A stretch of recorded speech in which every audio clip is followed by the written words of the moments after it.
us on another episode of the Everything Is Earned podcast. We are the Everything Cleveland team, and my name is Mike. I am Tim, the co-host.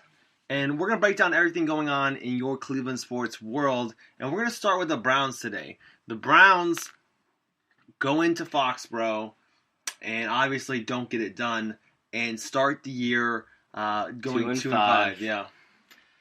It all started with the first quarter, first series of the game. Nick Chubb, crazy play.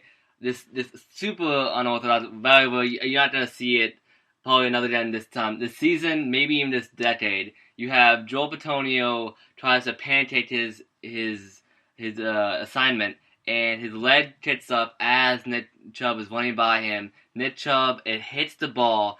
He dives and loses it, and then Deontay Hightower picks it up and returns it for a score. Yeah, scoop and score. And then the next possession, Nick Chubb gets a great run.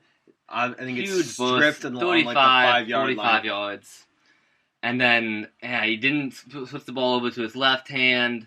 The guy catches up to him and makes just a perfect punch on the ball. And then finally Baker does the shuffle pass to the defender. And that's not my teammate. The little shuffle to the wrong guy. First quarter, not first half. First half. But first quarter turnovers. Just kind of once again, the Browns are just stabbing themselves in the back. Stabbing themselves in the foot. In the back? In the foot. I hate when I stab myself in the back. It's the worst. Yeah, shooting himself in the foot. So mean to myself. Continuously.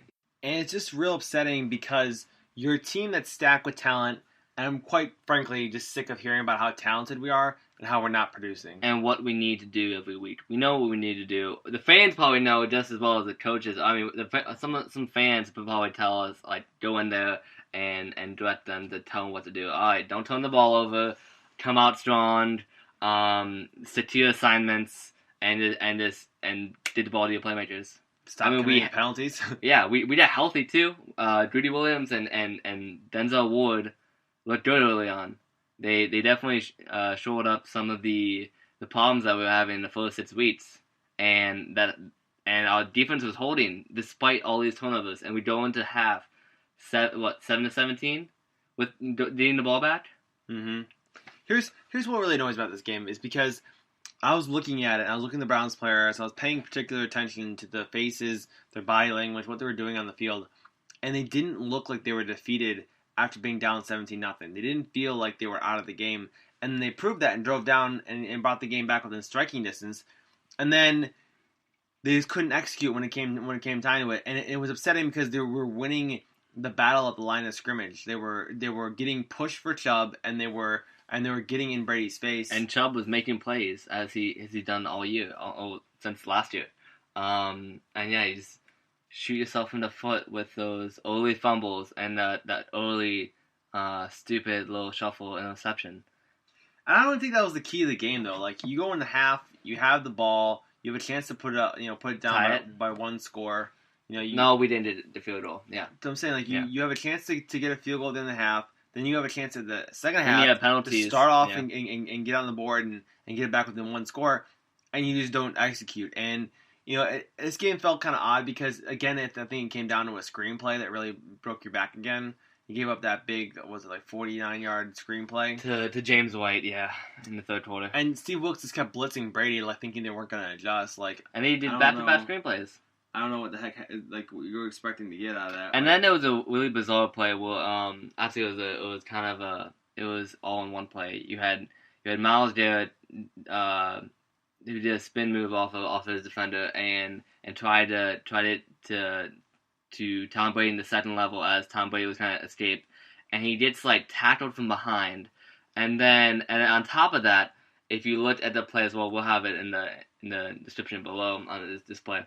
And then you have Eric Murray leaving his assignment and to go blitz Tom Brady he's gonna pick up a touchdown or a first down, was it a 7-8 yard first down? He's not gonna run. And that left Schobert open and ultimately gave Julian Edelman his second touchdown of the game. All right, while we're talking about that, I'm so sick of Joe Schobert.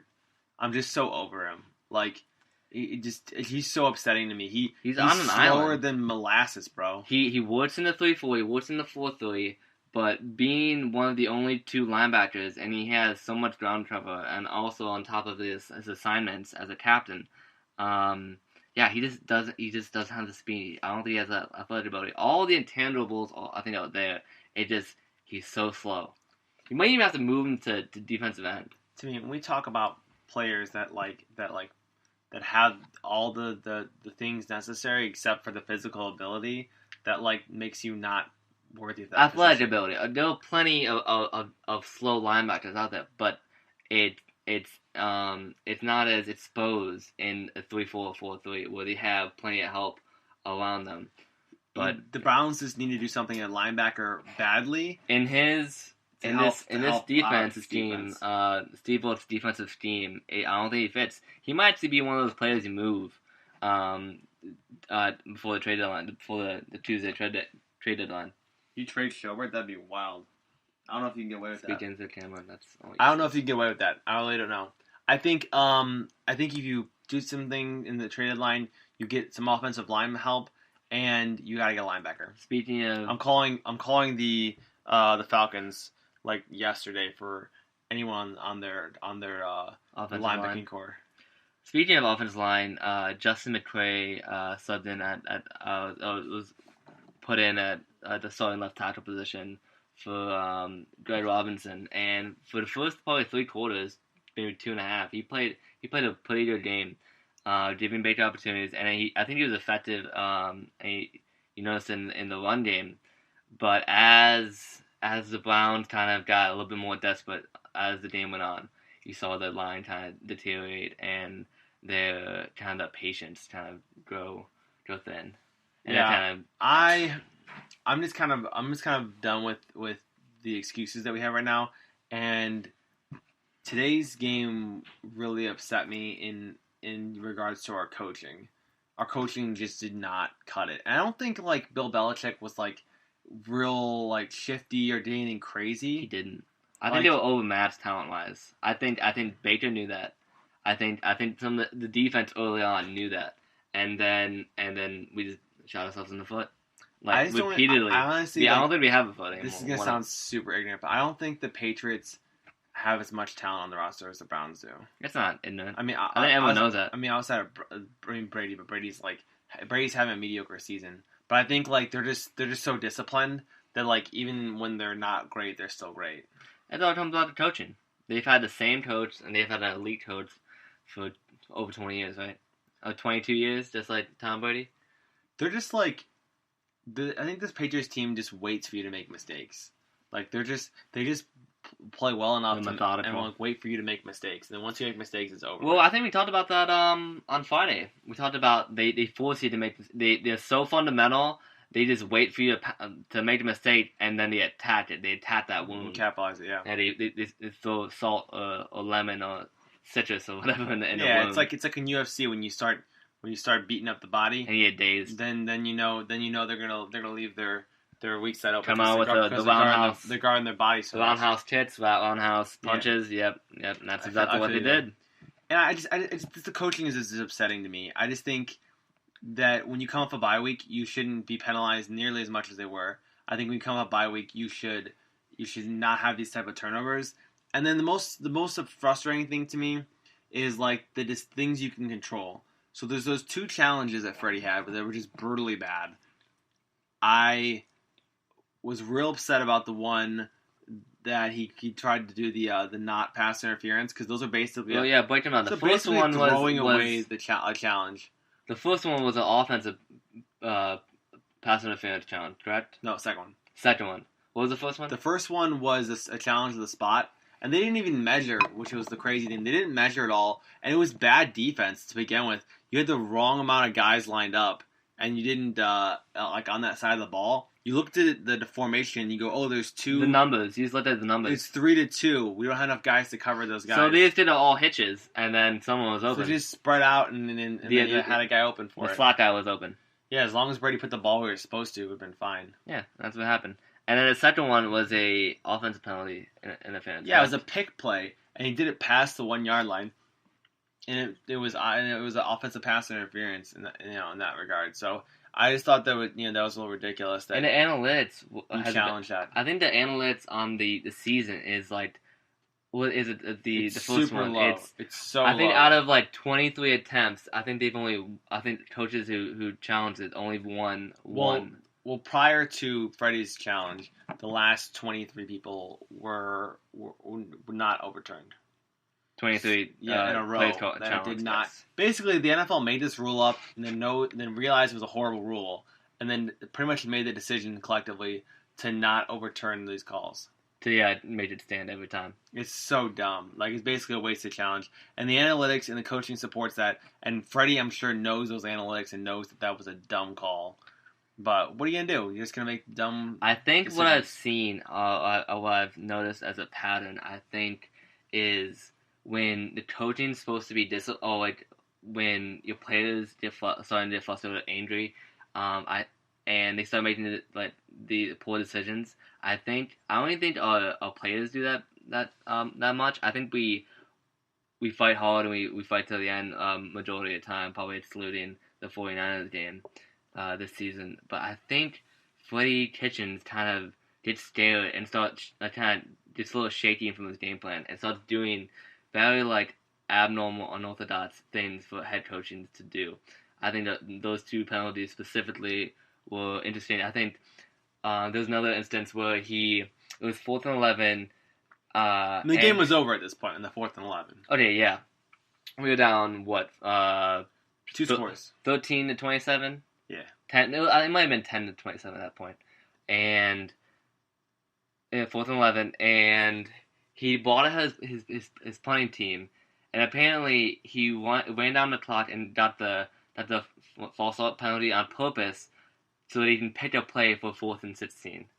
Shouldn't you already know what the play is going to be if you know it's 4th and 11? You should have. How would you add 5 yards to what you have to do? You should have a set of plays. All right, if it's this instance, these are a few plays, and if we don't like what we're looking at, we're not audible out of it and do something else. You had to go for it just in case you get a miracle, but you should definitely have a play in mind for 11 yards. But then the worst part about it is execution of the 4th and 16 play. I think there was a swing out to the left with Baker, or he immediately left the pocket. He ended up being sacked, and he fell on the bad hip that he injured in the Seahawks game. And that's what you need. I thought he hurt his shoulder. I think it was his hip. Because he landed, I think it was the same side of his hip. Because he landed sideways, and the defender didn't look like it felt good. No, and at that point in the game, why did your quarterback hurt? He's mentioned I think it was a few games ago maybe it was early on in the year that he did not finish the games out with his quarterback. That's an NFL thing across the board, though. All NFL coaches do that. No, not all of them. Often when games are over, they're maybe on the losing side. Yeah, it could, but if you're on the losing side, you typically finish those games out. That's NFL common practice. Yeah, I don't like it. I didn't mind Baker being in there. Baker. I just thought that you adding 5 yards to try to get a 4th down is stupid. It's just one of the many things that you can add to the very frustrating season it's been so far, and both as a whole and specifically from the coaching staff. I mean, the only positives you have. I mean, there's not only the only positives. There's a lot of positives taken in this game. But it just clouded with another missed opportunity. Well, okay, let's shift from all the negativity and all the sadness that we're feeling right now, and focus on the positives. So there are a few, but we'll start on the offensive side with Nick Chubb. What do you like about Nick Chubb after the back-to-back fumbles happened? I think Nick Chubb on a weekly basis looks better and better. I think he ran with patience. I think he had a great vision, and I think he was able to get great yardage after contact, which is awesome. Which he's done since entering the league, before the league, and he's just sustained that. But I think the thing that we noticed this week particularly is his patience. I don't think he's particularly been a impatient running back, but I think he went to an elite level. How Le'Veon Bell is praised for his patience. He looked like he was today. Almost walking in the backfield to wait for his hold, and he snapped at him. Yeah, he trusted his line a lot, And he also did a great job of just understanding where the holes were going to be. And like you said, he looked like he was walking at times just to figure out where the hole was and then hit it hard. Yeah, and I think he's trusting his ability more and more. He's like, wow, like I know what I did on these moves. And I know I can either break through some of these tackles or get to the second level past that the defensive line. And just I think the weather definitely played in a factor with those fumbles. Like I said, the first one was just an absolutely crazy play, and the second one I think he's gonna watch film and realize that he just switched it over to his outside or just tucked it in a little harder. Or he could just wrapped it with both hands. I thought he was gonna score though. I think so. Normally, not many people. Not many players can catch Nick Chubb once he gets out in front of the pack. One of the things I really liked about his performance today was he was getting chunks every time. He was averaging 6.5 a carry. And he only had 20 carries. Can you believe that? 20 carries for 131 yards. Yeah, it was a pretty good game for only having 20 carries. I mean, 20 carries is a lot, but like he averaged 6.5 a carry. Like for an elite running back, that's a little bit low. Yeah. That's a lot though. A 6.5 a carry. That's great. That's great production. So I mean, he's been doing that for most of the year. His ability to bounce back after those plays was outstanding. I really did think he was gonna go all the way at the end there. I don't know if he ran out of steam because he ran through a couple people to get that long run going. I also thought that maybe he believes his wide receiver was going to do it. But I think his receiver was like stride for stride with him, and like I don't know if the blocker couldn't do anything. But he had no idea the guy was there. Yeah, but I like the improved offensive line. I think Baker for the most part is doing a better job of understanding where to go in the pocket. I still think we saw in the second half, instead of like realizing that he can't escape the pocket and just throw the ball away. I want to pull up a stat that I don't think Baker Mayfield throws the ball away much at all since entering he the really league. Doesn't. I think he needs to learn from Brady and throw in the ground more. Yes, and just throws it at his receivers or his running back's feet. I think he takes some unnecessary stats, and especially when he's injured like that, I don't think he needs to do that. But there also were a few positive signs on the defensive side. We did get our starting corners back, Greedy Williams and Denzel Ward.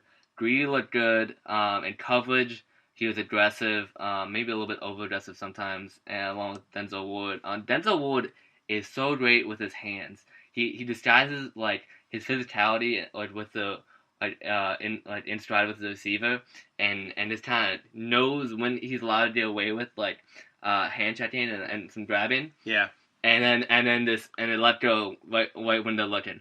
I think Greedy Williams kind of started like not exposing, but Greedy Williams did a great job on like down the sidelines a couple times. I thought he looked pretty good today. And he's trying to debunk that idea that he's not a good tackler. He had a few great tackles in open space on a couple wide receiver bubble screens. Yeah, so that was nice to see. Good. I like what Greedy was. So they're healthy going into next week. I don't even know what's going on next week. Playing Denver. 2-6 Denver, I think. They're not good. They lost Bradley Chubb and they traded away Emmanuel Sanders. And then Joe Flacco just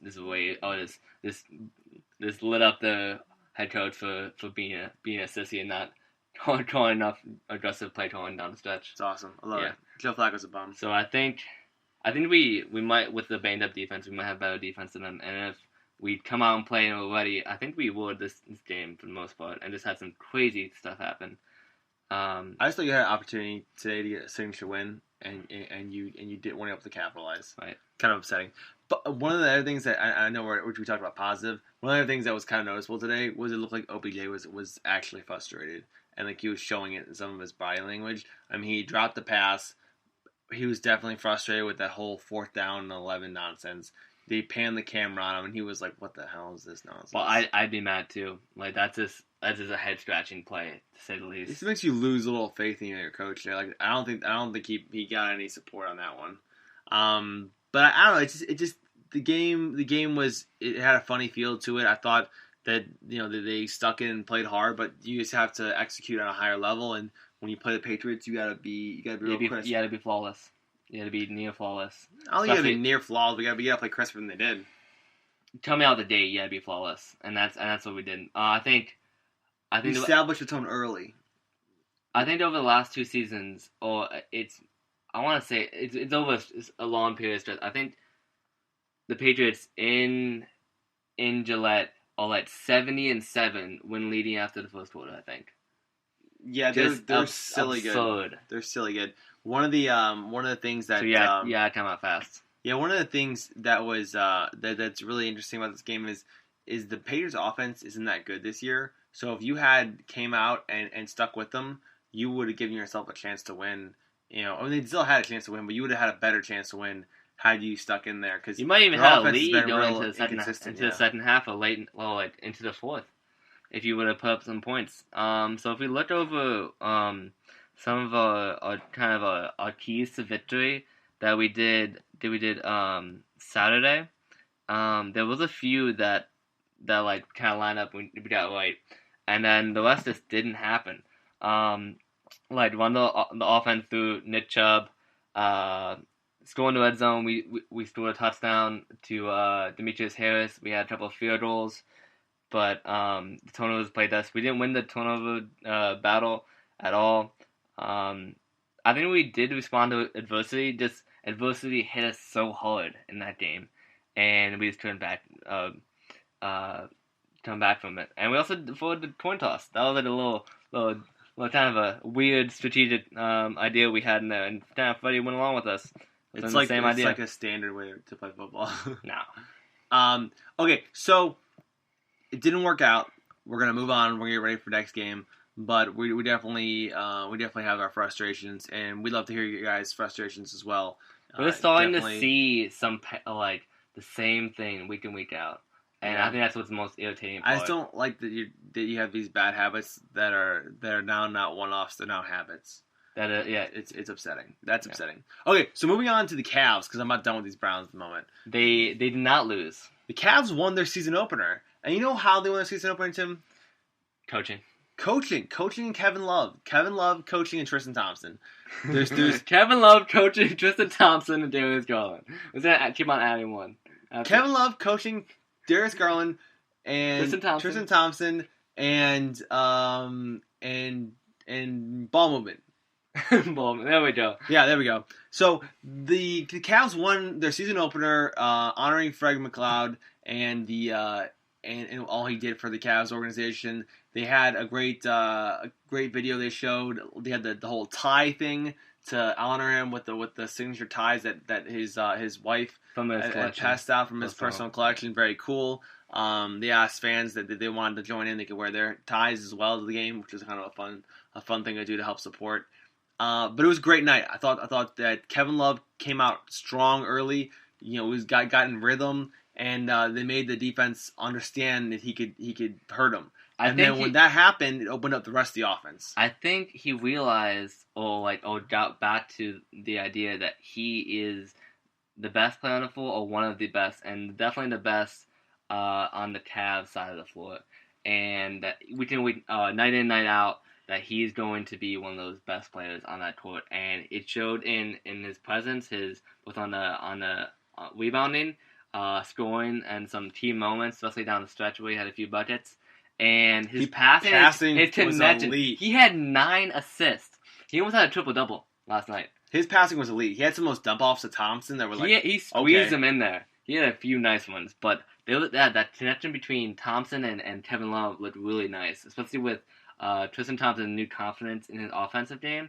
And just the overall chemistry over the last 5 years. I think those little alley-oops Tristan Thompson has become a bread and butter, especially with Delly and actually now Garland is starting to touch on. But Tristan rolls hard, man. He rolls hard and he can elevate. He sets great screens. That helps too. That absolutely helps in the pick and roll game.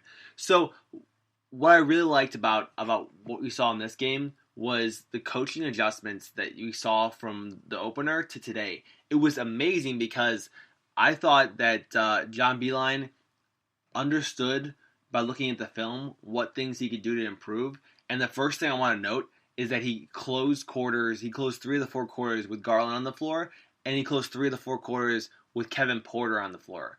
And that was really interesting to me because I think when you put guys in there that can make plays, and you put a guy in there like Porter who's long and lanky and athletic, it makes it harder to have those little spurts in the quarters because he's gonna make people shy away with his defensive ability. He's gonna find a rhythm too. Once you keep on putting him at the end of quarters along with Garland, who's a great facilitator and draws people in and shakes them up a little bit with his ball handling, give him a little bit easier look. Just like if you paired Kevin Love and Clarkson, Kevin Love is gonna free up Clarkson to do his thing a little bit more, and it's also gonna do vice versa. Yeah, his rotation on the opener was awesome. I thought he did a really nice job from game 1 to game 2. We spaced out Sexton and Garland a little bit more. That was well appreciated, which in turn also signals to you something very important here. If he's going to space out Sexton and Garland on game 2, so there's something in the film that says those two cannot be on the floor together. Well, I think it adds on to our beef with Sexton. We saw last year, so if Larry Drew refused to play Clarkson and Sexton, I think it was pretty much after, I want to say, mid-season he stopped doing it because the statistics were absolutely atrocious. But if Larry Drew can figure out that they don't belong to each other, and John Beilein is noticing that Garland and Sexton can't play together, what's the one thing in common in both of those scenarios? Colin Sexton. And I think what I'm gonna start figuring out is like as a kind of a community, in this Cleveland Cavaliers community, we're gonna figure out that Colin Sexton doesn't fit this basketball team. You can't keep making everything about you arrangements and adjustments to fit one player. It's just not how you win basketball games or how you form a team. You don't make different adjustments and accommodations for a player that doesn't want it with their skill. And an average player currently who has the potential to be a good player or above average player for the long run, but hasn't shown that yet or hasn't shown that on a consistent basis, especially within this team. And I think if you say that the Cavs don't have a good fit, the team's not a good fit for each other, I don't think that's the right way of saying it, because I think you have to take out the specific players. It's not that the entire team doesn't gel well. I think with the addition of John Henson, even though he's injured, I think him being that shot blocker instead of giving a little bit more minutes to Larry Nance at the center, I think the fit is starting to take shape. I think John Beilein knows what to do with his personnel. And if Sexton is one of those players that doesn't fit it, then you can't just blow up the rest of your team or blow up like the structure of scheme of your offense for that player. I think ultimately, at the end of the day, Sexton's going to either end up on the Cavs, come off the Cavs bench, or he's going to end up being traded. Well, he's going to have to change, or he's going to be gone. You're going to pick one of those two things. You're going to pick him as a bench player, and you have to accept that role, or two, he's gonna be getting traded for something. And some team who thinks he's more than what he is. Wouldn't be following this storyline. I think it is something to watch throughout the year.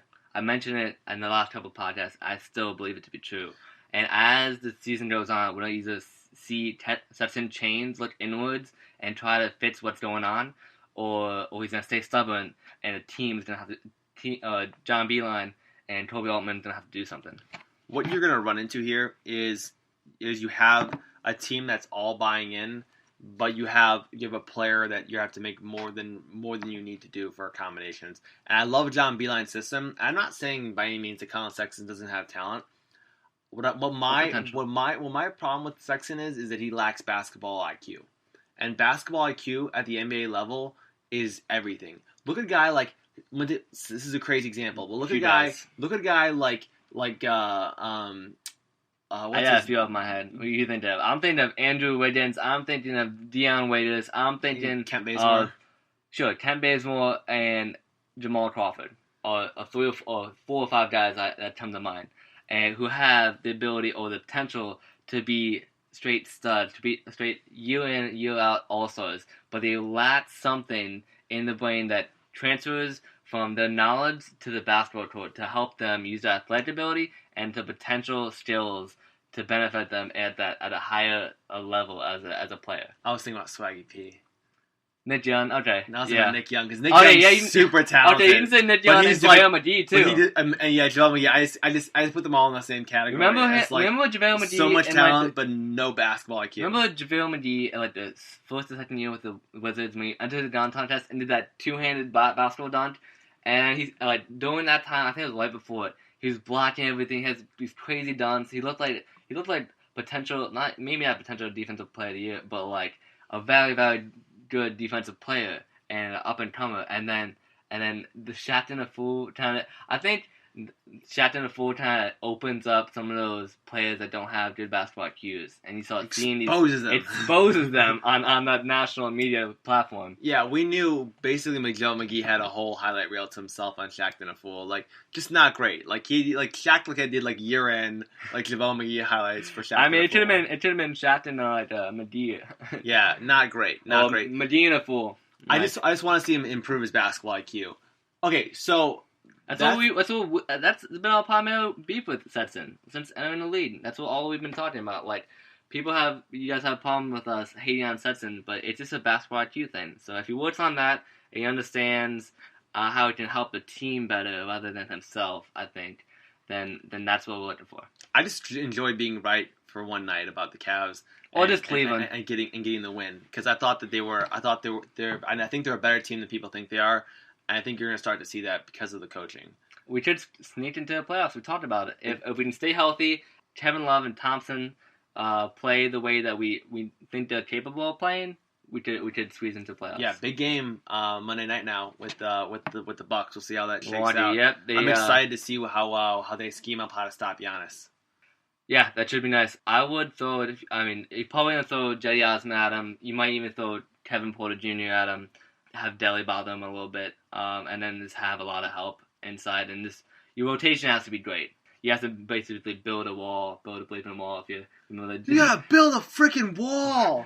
If you guys remember that Jeff and Gundy little mic'd up moment against LeBron, and I think it was 07. Oh, against the Magic. Oh, so good. Yeah, either Magic or Pistons. I think he coached both of them. So when is the Magic? It could, in that. Yeah, build a freaking wall. 07 to I think 10. It could have been in that area, but classic, we might even put that link below as well. Love it. Again, huge game here against the Bucks. Really excited to see what these Cavs continue to do and what John Beilein continues to do with this team. We'll see what shakes out on Monday night, and we'll talk to you guys again on Wednesday. Monday. No. Oh, today is Monday. This is Monday's podcast, bro. So we'll talk to you guys on Wednesday. Yeah, we'll talk to you Wednesday. Absolutely. We'll talk to you Wednesday. Anyways, my name is Mike. And I'm Tim, the co-host. And remember, in Cleveland, everything is earned.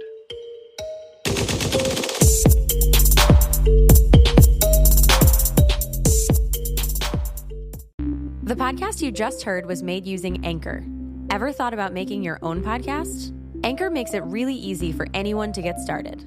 It's a one-stop shop for recording, hosting, and distributing podcasts. Best of all, it's 100% free. Sign up now at anchor.fm/new. That's anchor.fm/new to get started.